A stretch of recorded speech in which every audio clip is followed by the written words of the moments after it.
Today we are talking about a key topic for institutional modernization and strengthening of democracy, best practice in parliamentary modernization and digital transformation. As a director of institutional strengthening at the Senado of the Argentina nation, I had the privilege of witnessing firsthand how these initiatives can transform the way the legislative branch operates. In our Senate, we have made significant progress in digitizing our processes. A key example is digitalization of parliamentary documents, including voting record from 2008 to the present. This initiative has improved the transparency and made public information more accessible. But beyond that, it's also optimized internal workflows and reduced the operational costs. What used to be a slow manual process consulting this document can now be done in just minutes from any device with internet access, of course. This has been especially helpful for technical teams, legislators, researchers, and citizens who are interested in following legislative work. Another key achievement is the digitalization of the session books, more important. This historical tools is now available in digital format, which not only preserves our documentary heritage, but also make it accessible to everyone. This means that citizens can access key information about the parliamentary debate, encouraging a more informed and engaged public. In November 2024, we reached a major milestone. We presented to the President of the Senate, Mrs. Victoria Villarruel, and the Parliamentary Secretary, the first comprehensive diagnosis on the importance of incorporating artificial intelligence, or AI, into a parliamentary process. This report explored the potential of AI to automate the analysis of legislative proposal. It also highlighted how AI can help predict the regulatory impact of a new law, organize data more efficiently, and identify patterns in legislative trends. A practical example for this, AI can summarize large volumes of information, saving legislators valuable time and helping them make better, more informed decisions. Now, let me emphasize that our modernization efforts are not happening in isolation. What we are doing aligns with global trends around the world. The most advanced parliaments are adopting disruptive technologies to better respond to the need of citizens. For instance, in Estonia, as we know, that implemented the real-time electronic voting system. In the European Parliament, they are already using AI-based systems to analyze legislative data. But we must also recognize the challenge we face. One of the biggest challenges is the cultural change required within our institution. Transitioning to digital process demands constant training and willingness of our team to adopt new tools and approaches. We also need to ensure the security of our data, particularly in a context where Parliament's information is public and must be protected against potential vulnerabilities. To sum up our final thoughts, modernizing Parliament is not a destination. It's an ongoing process. It requires political will, strategic investment, and most importantly, a vision centered on serving citizens. I truly believe that the effort made by the Argentina Senate can serve as the model for the other parliaments facing similar challenges. But to move forward, we need to keep betting on innovation. We must build partnership with technology experts and ensure that every sector is included in this transformation process. Let me conclude by saying this. In our organization, of course, modernization is not just about adopting new tools. It's about strengthening our democracy and ensuring that Parliament is prepared to tackle the challenge of the 21st century. Thank you very much. I have a few questions for you. Do you have any concerns about the use of AI in terms of the how it may be influencing policy in ways that you don't expect, in ways in which external actors might use AI to influence your internal systems? Sorry, I can't hear you. Can you hear me? The question is, do you have any concerns about the use of AI in your systems, and how external actors might use those technologies to influence or misrepresent the information that you have internally? Okay. In this case, we have our looking forward. We are planning several initiatives to further enhance the efficiency, transparency, and accessibility for the Parliament process. For example, in this case, automated document management system. In this case, this will allow for the seamless tracking, retrieval, and achievement of legislative documents, improving efficiency and reducing reliance on paper records. Online citizens engagement platform, for example, in this platform will enable the public to participate in consultation, submit feedbacks and policies, and engage in discussion with their representative. Another case is interactive data visualization tools.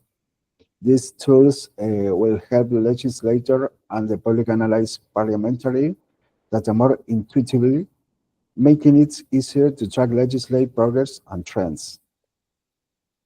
And this is the most important, blockchains for legislative process, exploring blockchains to ensure the security and integrity of parliamentary records, including digital voting system.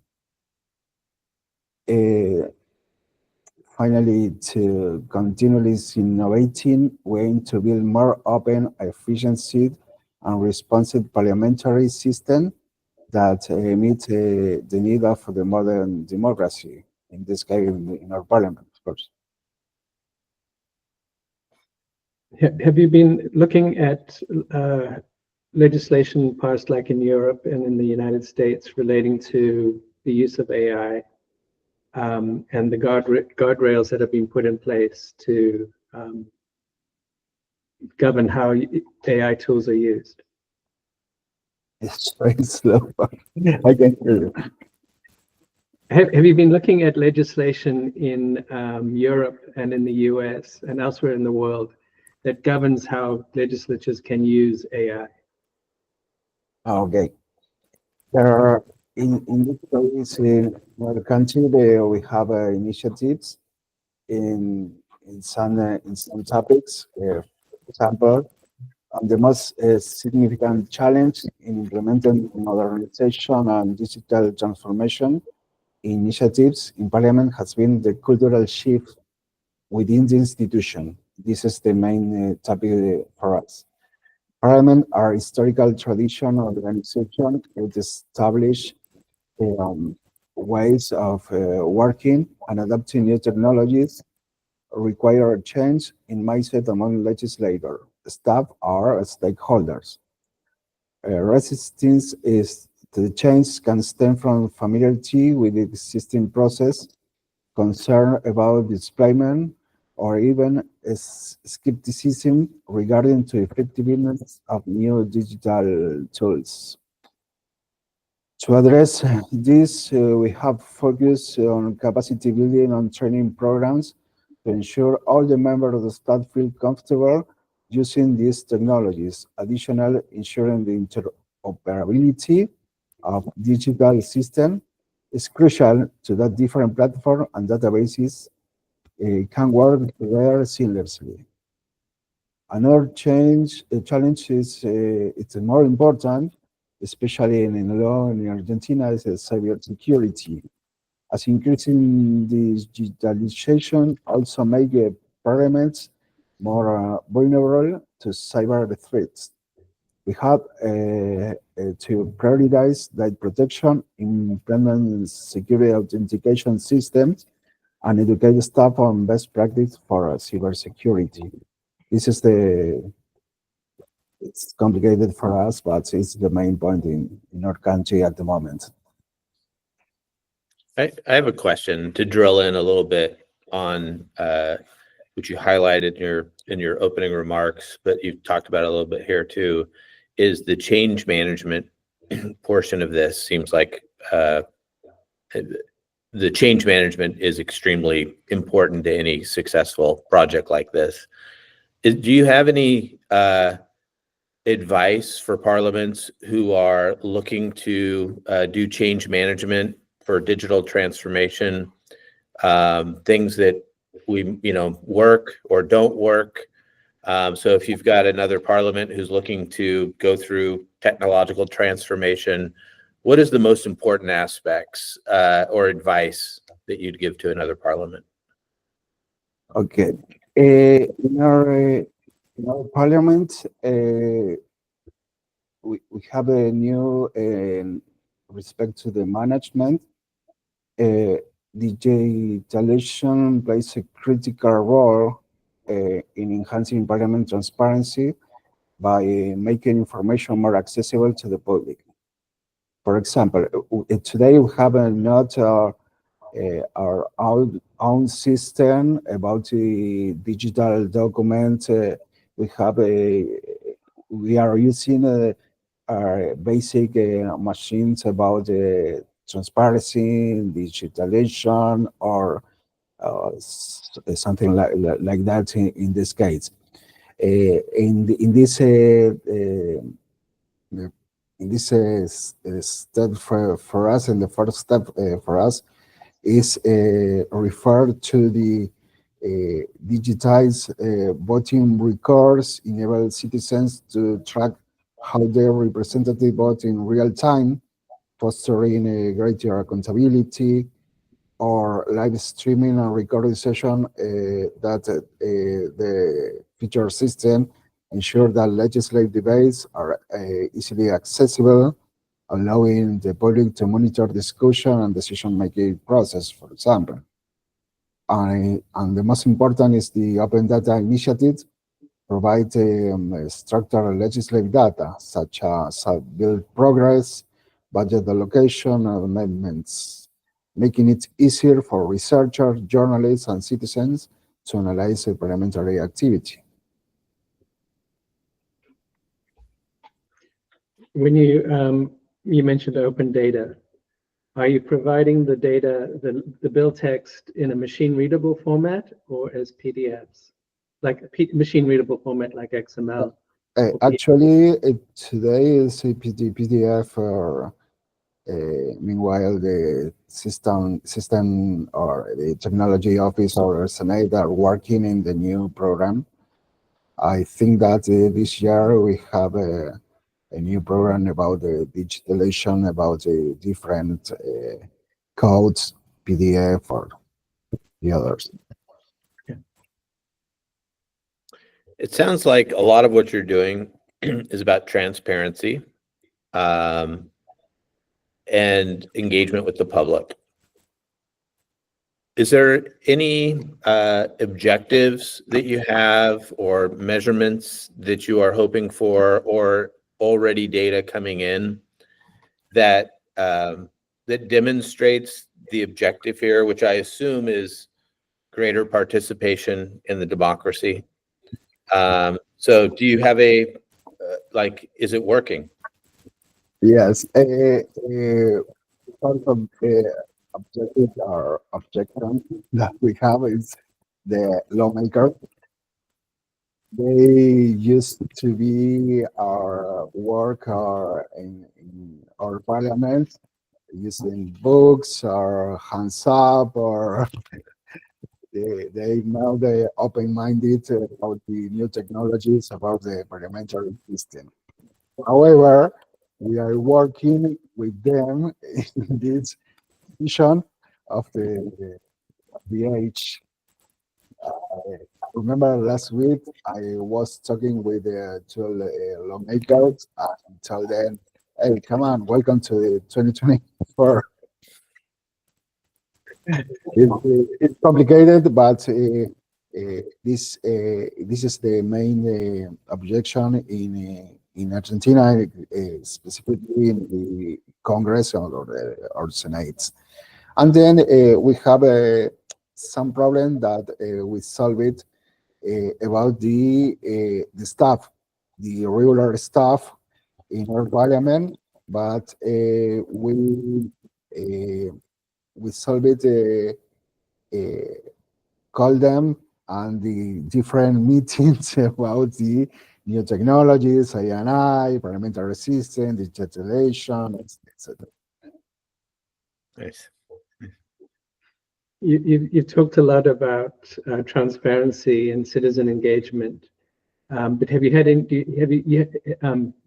have you seen any improvements in terms of efficiency, being able to get the information to the public faster than you could in the past?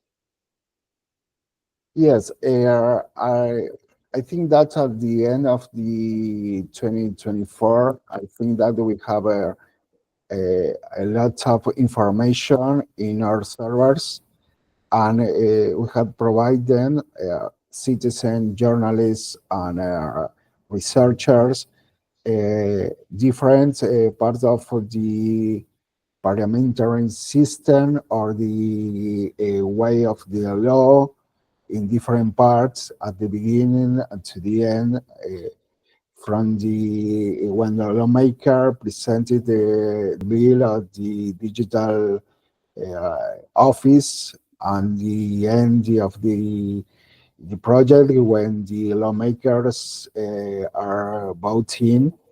We have in this part of the parliamentary way, we have a different part of documentation documents digitalized, like our session diaries, our voting papers, etc. Do you have any requirement to provide old legislation historical records, or are you just focusing on the future? Yes, in this part, we every week we are digitalizing different documents. At the least, we have 2004 to 2024, and we hope to arrive in 3 months. 1980, maybe. Nice. Nice. We are working a lot.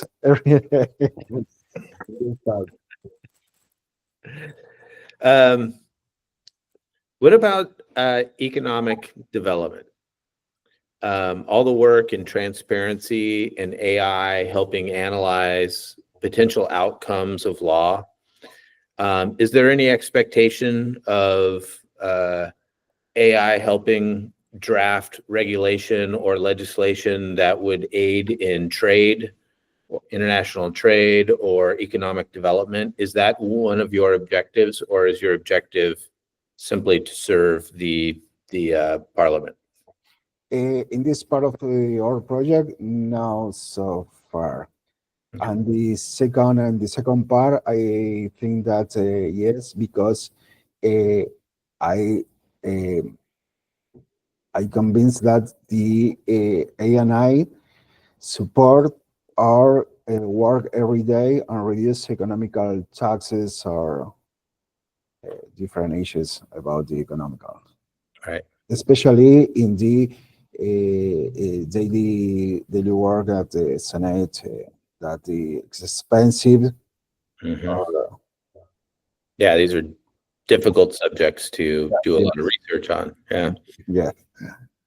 Okay. Is there anything, have you placed any constraints on your staff or legislative staff relative to the use of AI?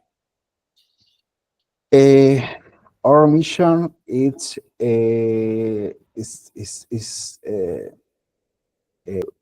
have our educate their staff, personally my own staff, that we can explain at the other employees of the Senate what the ANI is going on, or what's happened, or what is our route or way, you know?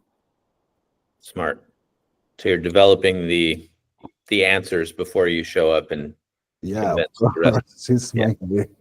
maybe. Thank you, guys. Right. I've got just one more question, and that is, what is, sometimes we do things in milestones. So what is your next big achievement that you're looking to accomplish? Is there another big step for you, or will this continue to be an evolution, or is there something, your big goal you're after? And no, I think that the next achievement is that all staff at the Senate, in this case, can understand how ANI improve their life, and how ANI reduce cost, papers, and time of people.